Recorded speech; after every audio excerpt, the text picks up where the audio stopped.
Hello there. This is a video regarding the HP LaserJet 2300 series of printer, and specifically about the problem with duplexing multiple page projects. Specifically, this is a rather interesting issue because it involves the magnetic solenoids that are inside the printer and a issue with the adhesive that holds the noise-reducing bumpers in place here. Now, I'm not going to necessarily talk about how to get the printer to this state. There are plenty of guides available online for that, but this is just to talk about how to fix the issue with duplexing and jamming problems. So, what I want to point out here is that this printer is probably at least 5 or 6 years old. I don't know the exact date, and it was brought into us because it was jamming. Basically, these solenoids here help hold the gears in place. Sorry if that's a little bit blurry there. I'll try to back it out a little bit. Anyway, so these gears get held back and forth by these solenoids, which are little magnets down here.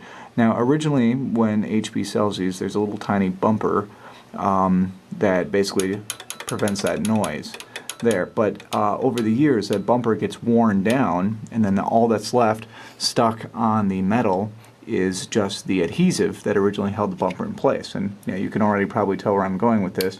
What happens is that the adhesive just causes this little metal armature to stick in place, and then because printers depend on millisecond or less time differences, obviously everything goes downhill from there. So if you watch what happens here, basically when I release this, it should snap back right away, but if it sticks hard, you see how there's a delay when I release my finger from that. That's what's causing the printer to jam. The one that causes the duplex problems in particular, I think, is this one, which has the exact same problem as the other ones.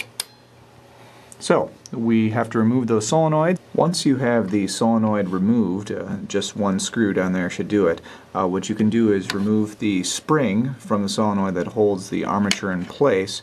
And yeah, just to try to turn this into the light here, you can already see that there's all kinds of black gunk caked on the top and bottom there. That's the remainder of the bumper. So here's a bumper right there. And there might have been a little bit of one up there at the top as well. So here and here, we need to just get all of that stuff just rubbed completely off. You can replace it with something, maybe wrap some string or some sort of non-adhesive method, but really, for a printer this old, I'm just going to choose to leave it completely uncovered. It might make a little bit more noise, but at least we can be assured that this problem isn't going to happen in the future. So we go find some rubbing alcohol and a tissue and go to work on it. So as you can see here, we've removed all of the adhesive from the armature of the solenoid, and we've also taken it off the body of the solenoid. We can see how clean that is right there. No more of that black adhesive. Now, while I was doing this, I looked online, and it seems that, contrary to what I said previously, what we do want to do is actually take some kind of piece of plastic or some sort of magnetic resisting stuff and just stick it back on the place where the adhesive used to be.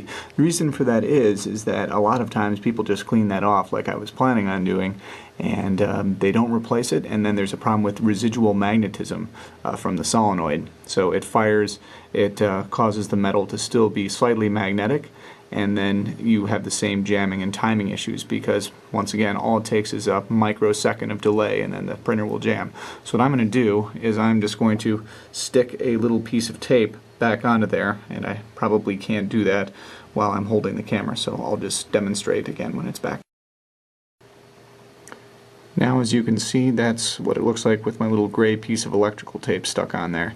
Now you can go ahead and put the spring and the screw back into the solenoid and hook it back in. Just be very careful when putting the spring back on there, because I would suggest doing it from this angle here, otherwise that spring is going to try to act like a rubber band and shoot off into far corners of your office, which has already happened to me twice now, so just be careful when hooking that back on. Now, even though it doesn't have to be done, I've also removed the tray 1 and tray 2 solenoids as well to prepare to clean them. Yeah, you can see how much crud is on there. Try to zoom in a little bit. Yeah, that brown patch there, that's what is on all the solenoids, and that's what you need to remove because it gets really sticky with use. It doesn't feel as bad as the duplexer one was.